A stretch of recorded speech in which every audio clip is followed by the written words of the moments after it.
દર્શક મિત્રો, હું છું જ્યોતિ ગુપ્તા. સંપૂર્ણ ન્યૂઝમાં આપનું સ્વાગત છે. જોઈએ આજના મુખ્ય સમાચાર. બનાસકાંઠામાં વાહનોની તેજ રફતારે અકસ્માતનો ગ્રાફ ઊંચક્યો. છાપી હાઈવે ઉપર આઈસર ટ્રકે લીધો રાહદારી યુવકનો ભોગ. ગુજરાતમાં ફિક્સ વેતન પ્રથા નાબૂદ કરવા બનાસકાંઠા કલેક્ટરને આવેદનપત્ર પાઠવાયું. 1 માસમાં માંગ નહીં પૂરી કરાય તો રાજ્યભરમાં કાર્યક્રમો આપવા ગુજરાત અગેન સંસ્થાની ચીમકી.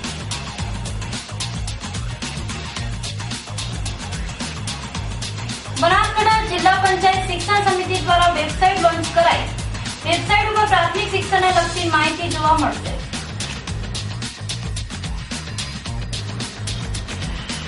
સ્થાનિક સ્વરાજ્યની ચૂંટણી મોકૂફ રખાતા પાલનપુરમાં કોંગ્રેસના ધરણા યોજાયા. જોરાવર પેલેસ સામે દેખાવો યોજાયા બાદ કલેક્ટરને પાઠવાયું આવેદનપત્ર.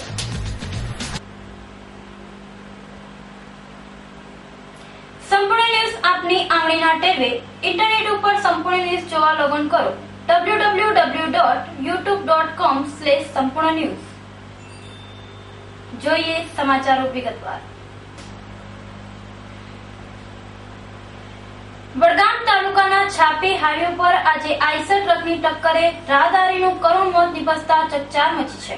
બનાસકાંઠામાં વાહનોની તેજ રફતારના કારણે અકસ્માતોનો ગ્રાફ વધી રહ્યો છે, જેમાં એક અઠવાડિયાના ટૂંક ગાળામાં જ વાહનોની ટક્કરના કારણે 3 જિંદગીઓએ જીવ ગુમાવ્યા છે. જેમાં પાલનપુરના વીરપુર નજીક કમાન્ડરની ટક્કરે આદિવાસી યુવતીનું મોત, લાખણીના ગુણસોલ ગામે ટ્રેક્ટરની ટક્કરે 13 વર્ષીય વિદ્યાર્થીના મોતની હજી તો સાય પણ સુકાઈ નથી. ત્યાં આજે વધુ એક અકસ્માત છાપીના હાઈવે પર સર્જાયો હતો, જેમાં ટ્રકની ટક્કરે બાદરપુરાના કોલેજિયન યુવકનું મોત નિપજતા અરેરાટી વ્યાપી હતી. વડગામ તાલુકાના બાદરપુરા ગામનો 19 વર્ષીય યુવક તોસીફ મોહમ્મદભાઈ મલપરા, જે પાટણની કોલેજમાં એસવાયમાં અભ્યાસ કરે છે. આ યુવકના પિતા છાપીના હાઈવે પર ગેરેજ ચલાવતા હોય.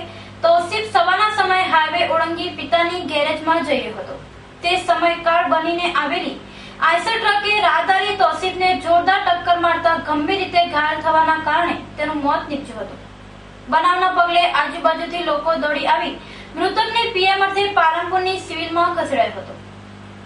જોકે માર્ગ અકસ્માતમાં બાદરપુરાના યુવકનું મોત થતા ગામમાં શોકની કાલીમાં છવાઈ જવા પામી હતી. બનાસકાંઠામાં બેફામ ડ્રાઇવિંગના કારણે મૃત્યુઆંક વધી રહ્યો છે, ત્યારે પોલીસ તંત્ર દ્વારા વાહન ચાલકો સામે લાલચ કરવામાં આવે તેવું જનમત પ્રબળ બન્યું છે. ગુજરાતમાં સરકાર દ્વારા શિક્ષણ પાવર વર્ષે દહાડે લાખો કરોડો રૂપિયાનો ખર્ચ કરવામાં આવી રહ્યો તેમ છતાં બનાસકાંઠામાં રેડિયા તંત્રના પાપે હજી સુધી છેવાડાના ગામોમાં બાળકો શિક્ષણના હકથી વંચિત છે. જેમાં પ્રાથમિક શાળામાં પ્રથમ સત્ર પૂરું થવા આવ્યું છે, તેમ છતાં ધાનેરા તાલુકાની શાળામાં ધોરણ 5 ના બાળકો અભ્યાસ માટે પુસ્તકો મળ્યા ન હોવાનો ચોંકાવનારો કિસ્સો પ્રકાશમાં આવ્યો છે. સરકાર દ્વારા એક બાજુ સૌ ભણે સૌ આગળ વધે, શાળા પ્રવેશોત્સવ, કન્યા કેળવણી રથ અને શિક્ષણના હકની મોટી મોટી વાતો કરવામાં આવે છે, ત્યારે ધાનેરા તાલુકાના ડેઢારવિયા, જનાલી, એડાલ, તાલુગઢ, કોટડ, સરાવલીવડ જેવી પ્રાથમિક શાળામાં અભ્યાસનું પ્રથમ સત્ર પૂરું થવા આવ્યું છે, તેમ છતાં હજુ સુધી આ શાળાઓમાં ધોરણ 5 ના વિદ્યાર્થીઓને પાઠ્યપુસ્તક મળ્યા જ નથી.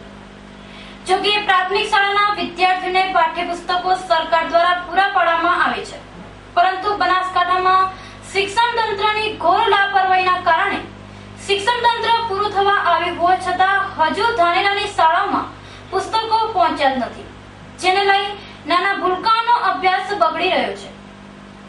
જોકે આ મામલે સ્થાનિક શિક્ષકો દ્વારા અનેક વાર રજૂઆત કરવામાં આવી છે, પરંતુ શિક્ષણ તંત્ર જાણે કુંભકર્ણ નિંદ્રા પોડતું હોય તેમ પુસ્તકો મામલે કોઈ દરકાર લીધી નથી, જેને લઈ વાલીઓમાં તંત્રની લાપરવાહી સામે રોષ ભભૂક્યો છે.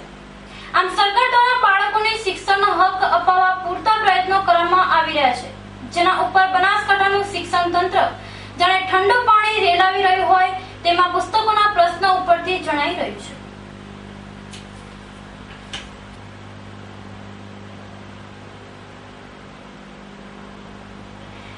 બનાસકાંઠાના નવરચિત તાલુકા મથક લાખણી ખાતે સરકાર દ્વારા અદ્યતન તાલુકા સેવા સદનનું નિર્માણ કરવામાં આવ્યું છે. આ સેવા સદનનું આગામી તારીખ 8-10-2015 ના રોજ મુખ્યમંત્રી આનંદીબેન પટેલના વરદ હસ્તે લોકાર્પણ કરવાનું હોય વહીવટી તંત્ર દ્વારા મુખ્યમંત્રીને સત્કારવા તડામાર તૈયારીઓ આરંભાઈ છે. તો બીજી બાજુ હાલ શ્રાદ્ધ પક્ષ ચાલતો હોય શ્રાદ્ધમાં શુભ કાર્ય થઈ શકે નહીં તેમ છતાં હિન્દુવાદી ભાજપ સરકાર દ્વારા નવરચિત લાખણી તાલુકાના સેવા સદનનું શ્રાદ્ધ પક્ષમાં લોકાર્પણ નક્કી કરતા લોકોમાં ઉહાપોહ સર્જાયો છે. જ્યોતિષીઓના મતે શ્રાદ્ધ સમયે શુભ કાર્ય કરવા ઉચિત નથી. લોકો શ્રાદ્ધમાં કોઈ નવું કે શુભ કાર્ય કરતા નથી. ત્યારે તાલુકાનો દરજ્જો પામેલ લાખણીમાં નવીન તાલુકા સેવા સદનના લોકાર્પણ જેવા શુભ કાર્ય શ્રાદ્ધમાં કરવામાં આવનાર છે. ત્યારે આ લોકાર્પણ કેટલું ફળદાયી નીવડશે તેવી ચર્ચાઓ જોર પકડી રહી છે. શ્રાદ્ધ બાદ નવરાત્રીએ શુભ કાર્ય માટે વણજોયેલા શુભ મુહૂર્ત સમાન હોય છે. ત્યારે સરકારે લાખણી તાલુકા સેવા સદનનું લોકાર્પણ શ્રાદ્ધના બદલે નવરાત્રીમાં કરવામાં આવે તેવો જનમત પ્રવર્તવા પામ્યો છે. ત્યારે સરકાર લોકોની લાગણી અને માંગણીને માન આપી લાખણીમાં નવનિર્માણ પામેલ તાલુકા સેવા સદનનું લોકાર્પણ શ્રાદ્ધના બદલે નવરાત્રીમાં ગોઠવે તેવી માંગ ઉઠી છે. ગુજરાત સરકાર દ્વારા વિવિધ કચેરીઓમાં વર્ગ 3 ના કર્મચારીની 5 વર્ષ માટે ફિક્સ પગારથી ભરતી કરવામાં આવી છે. જેને લઈ આ કર્મચારીને આર્થિક મુશ્કેલીઓ ભોગવવી પડે છે. ત્યારે રાજ્યમાં ફિક્સ પગારની પ્રથા નાબૂદ કરી તમામ કર્મચારીઓને હક હિસ્સા આપવાની માંગ સાથે આજે પાલનપુર ખાતે ગુજરાત અગેન સિસ્ટમ સંસ્થાના નેજા હેઠળ કલેક્ટરને આવેદનપત્ર પાઠવાયું હતું.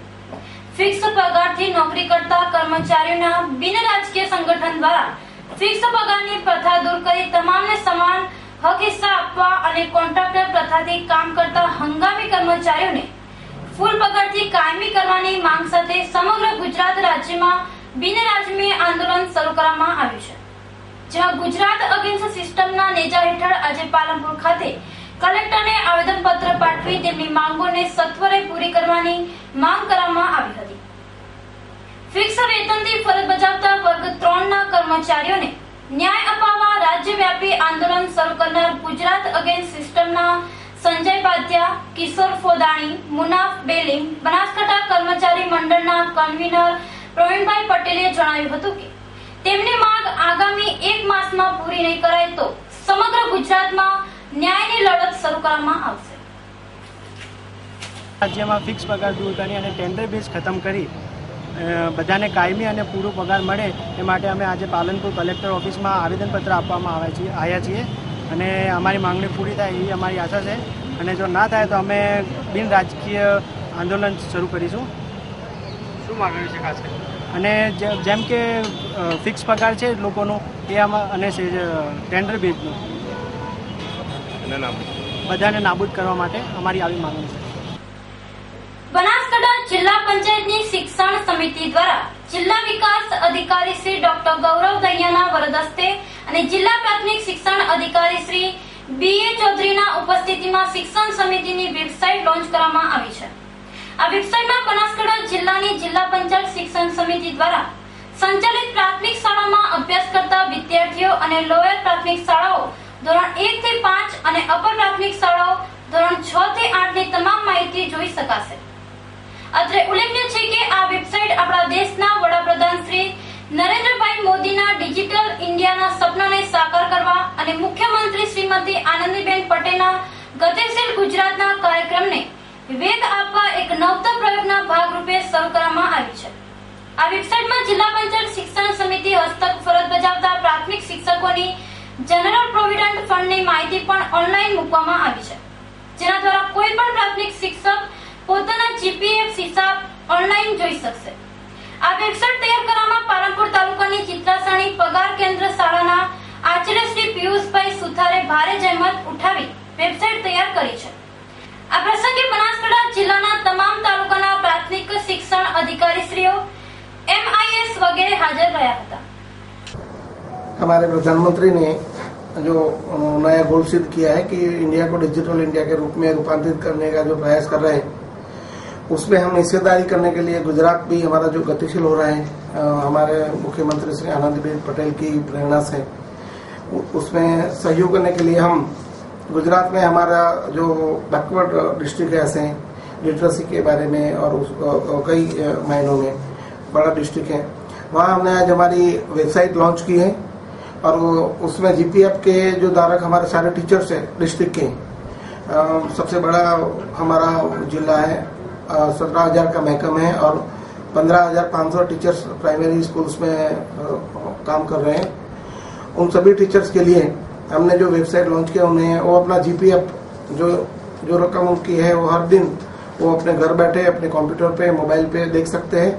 ऐसे हमने प्रायोजना की, ऐसा हमने प्लानिंग किया है और आने वाले समय में हम इसमें बहुत नए आयाम ऐड करेंगे। पूरे टीचर्स की डिटेल्स, स्कूल की सारी डिटेल्स, स्पोर्ट्स की, अलग अलग जो इवेंट्स होंगे, सांस्कृतिक कार्यक्रम होंगे, वो सब सारे हम इस वेबसाइट पे लॉन्च करने वाले हैं बहुत शॉर्ट टाइम में, जिससे समग्र दुनिया में सब लोग बैठ के भी हमारा जो ये कार्यक्रम है वो देख सके। सर, ये गुजरात का पहला जिला है या? हाँ, ये ऐसा पहला डिस्ट्रिक्ट है जिसने टीचर्स के लिए ऐसी वेबसाइट लॉन्च की है और जीपीएफ ऑनलाइन किया है। कितने टीचर है कुल इसमें जुड़े हुए? इसमें इन्वॉल्व 7,213 टीचर्स हैं और जो बाद में रिक्रूट हुए हैं 2005 के बाद, उन सीपीएफ है वो उधारक है, उनको तो ऑनलाइन है ही, वो सारे और स्टेट में ऑनलाइन है। Okay, thank you. और बताइए कई मैसेज है तो भैया? बस हम यही चाहते हैं कि इसका पूरा लाभ ले सारे टीचर्स और मोदी साहब का जो सपना है हम उसको साकार करने का भरपूर प्रयत्न कर रहे हैं। आज Banaskantha district primary education officer Shri B A. Chaudhary साहब ने एक वेबसाइट लॉन्च की है। उसमें सभी टीचर्स के जीपीएफ नंबर डाले गए हैं। कोई भी टीचर अपने घर बैठे अपने मोबाइल से वो अपना नंबर और स्लिप देख सकता है, अपना अकाउंट देख सकता है जीपीएफ का, ताकि वो किसी भी दफ्तर में उसको जाने की जरूरत ना पड़े। ये वेबसाइट शायद मेरे हिसाब से गुजरात में ये पहला प्रयोग किया गया है।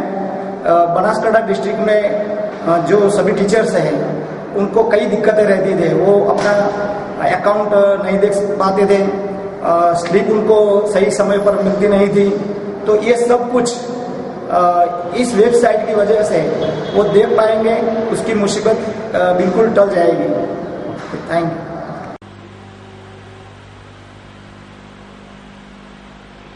बाबर पीएसआई एपी चौधरी तथा સ્ટાફના માણસો ધર્મેન્દ્રસિંહ, અશોકભાઈ ચૌધરી, હીરાભાઈ વગેરે પોલીસ સ્ટેશન હદ વિસ્તારમાં પેટ્રોલિંગમાં હતા તે દરમિયાન ખાનગી બાતમી મળતા એક મોટરસાયકલ ચાલક ઇંગ્લિશ દારૂનો જથ્થો લઈ દેવકાપડી તરફ જતો હોય તેની વોચ ગોઠવતા એક મોટરસાયકલ નંબર 8803194 વાળાને રોકવતા બાઇક ચાલકે ભાગવા જતા પોલીસના માણસોએ તેને પકડી પૂછપરછ કરતા તેણે તેનું નામ નરસંગ કરસનભાઈ રબારી, રહેવાસી દેવકાપડી, તાલુકો બાબરવાળો જણાવે અને બાઇક ચેક કરતા બાઇકની બંને બાજુએ પ્લાસ્ટિક થેલાની અંદરથી અને બાઇકની ટાંકી ઉપર રાખેલ ઇંગ્લિશ દારૂ બિયર કુલ બોતલ નંગ 249, કિંમત ₹25,800 તથા મોટરસાયકલ કિંમત ₹25,000 મળીને પોલીસે કુલ 50,800 ના મુદ્દામાલ સાથે તે ઈસમને ઝડપી લઈ નવા વિસ્તારમાંથી અસામાજિક પ્રવૃત્તિ ડામવાના શ્રી ગણેશ કર્યા છે।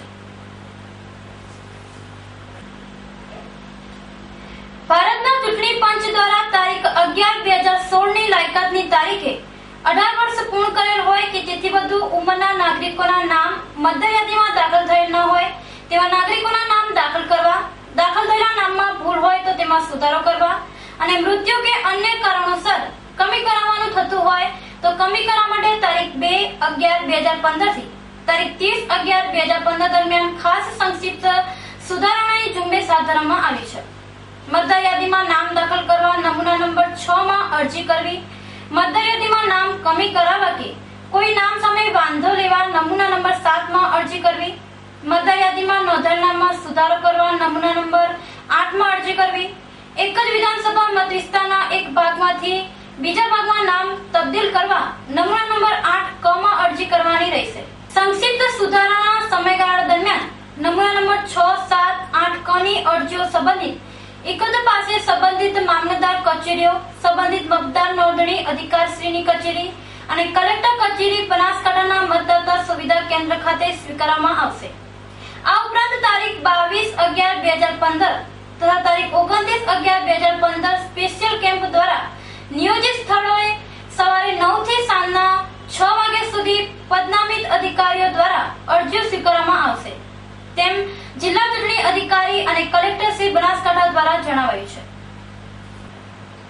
રાજ્યની ભાજપ સરકારે સ્થાનિક સ્વરાજ્યની ચૂંટણીઓ ગેરબંધારણીય રીતે પાછી ઠેલી છે તેવા આક્ષેપો સાથે આજે ગુજરાતભરમાં કોંગ્રેસ દ્વારા રાજ્યવ્યાપી ધરણા પ્રદેશનો કાર્યક્રમ આપવામાં આવ્યો છે. ત્યારે પાલનપુર ખાતે પણ જિલ્લા કોંગ્રેસ દ્વારા ધરણા યોજી જિલ્લા કલેક્ટરને આવેદનપત્ર પાઠવી સત્વરે ચૂંટણી યોજવાની માંગ કરાઈ હતી. પાલનપુર ખાતે આજે બનાસકાંઠા જિલ્લા કોંગ્રેસ સમિતિ દ્વારા રાજ્યની ભાજપ સરકાર સામે ધરણા યોજવામાં આવ્યા હતા. રાજ્યમાં કાયદો અને વ્યવસ્થાની પરિસ્થિતિ કથળતી હોવાના એકરાર સાથે રાજ્ય સરકારે જિલ્લા તાલુકા પંચાયત અને નગરપાલિકાની ચૂંટણીઓ પાછી ઠેલવવાનો નિર્ણય લીધો છે, જેની સામે ઉગ્ર વિરોધ વ્યક્ત કરતા કોંગ્રેસ દ્વારા કલેક્ટરને આવેદનપત્ર પાઠવાયું હતું. પાલનપુરમાં જોરાવર પેલેસ આગળ જિલ્લા કોંગ્રેસ સમિતિ દ્વારા ભાજપ સરકારના વિરોધમાં ધરણા અને દેખાવો કરવામાં આવ્યા હતા, જેમાં સ્થાનિક સ્વરાજ્યની ચૂંટણીઓ પાછી ઠેલવવા બદલ ઉગ્ર નારાબાજી અને સૂત્રોચ્ચાર કરાયા હતા. કોંગ્રેસના આ ધરણા પ્રદર્શનમાં મહિલાઓ દ્વારા રાજ્ય સરકારના છાજિયા લઈ વિરોધ દર્શાવ્યો હતો. બાદમાં કોંગ્રેસના આગેવાનો દ્વારા જિલ્લા કલેક્ટર દિલીપ રાણાને આવેદનપત્ર પાઠવી રાજ્યમાં સત્વરે ચૂંટણી યોજવાની ઉગ્ર માંગ કરવામાં આવી હતી. ગુજરાતના અંદર લોકશાહીનું ખૂન કરી અને ભારતીય જનતા પાર્ટીને લાગ્યું કે અમે હવે અંદર નગરપાલિકાઓ, મહાનગરપાલિકા, જિલ્લા પંચાયતો, તાલુકા પંચાયતો જીતી શકીએ એમ નથી, એટલે એમને ગુજરાતના અંદર લોકશાહીનું ખૂન કરી અને ચૂંટણીઓ મોકૂફ રાખી છે. એના વિરોધના અંદર આજે અમે આવેદનપત્ર કલેક્ટર સાહેબને આપ્યું છે અને અત્યારે અમે આ કલેક્ટર સાહેબને કીધું છે કે આવી ગુજરાતના અંદર કાયદો અને વ્યવસ્થા કથળી ગઈ છે એવી એમને સ્વીકાર કર્યો છે ભારતીય જનતા પાર્ટીએ, એટલે એમને સરકારના અંદર રહેવાનો કોઈ અધિકાર નથી. પણ આ કોર્ટનો હુકમ છે તો એમાં હાઈકોર્ટનું શું લાગે છે આપને? નગરપાલિકા અને મહાનગરપાલિકાના અંદર સુપ્રીમ કોર્ટ અને હાઈકોર્ટના અંદર એ લોકોએ જે એમને રજૂ કરવાનું હતું રજૂ નથી કરી શક્યા અને રિપોર્ટ આપી નથી શક્યા. પણ ચૂંટણીની જે પ્રક્રિયા છે એ રાજ્ય સરકારની હોય છે અને ચૂંટણી પંચની હોય છે, પરંતુ મારે અફસોસ સાથે કહેવું પડે છે કે ચૂંટણી પંચ પણ આજે સરકારની ઢીંગલી બની ગયો છે અને ચૂંટણી પંચ પણ ઢીંગલી બની અને સત્તાનો દુરુપયોગ કરી અને એમને ચૂંટણી પંચનો ગેરઉપયોગ કરી અને ચૂંટણી બંધ રખાવડાવી. રાજ્યની ભાજપ સરકારે હારના બહાને તળે ચૂંટણીઓ પાછી ઠેલીને લોકશાહીનું અપમાન કરી નાગરિકોના મતાધિકારનો હક છીનવ્યો છે. ત્યારે કોંગ્રેસ દ્વારા ચૂંટણીએ તંદુરસ્ત લોકશાહીનું અભિન્ન અંગ ગણાવી તાકીદે ચૂંટણી યોજવાની માંગ કરી હતી. ફરી એક નજર આજના મુખ્ય સમાચાર ઉપર.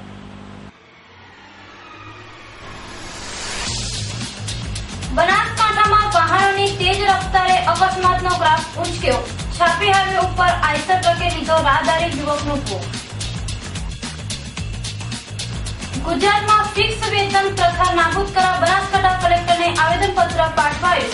1 માસમાં માંગ નહીં પૂરી કરાય તો રાજ્યભરમાં કાર્યક્રમો આપવા ગુજરાત અગેન સંસ્થાની ચીમકી.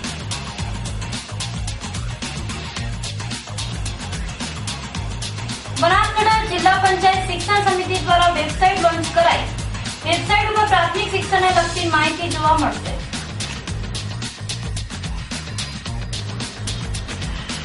સ્થાનિક સ્વરાજ્યની ચૂંટણી મોકૂફ રખાતા પાલનપુરમાં કોંગ્રેસના ધરણા યોજાયા.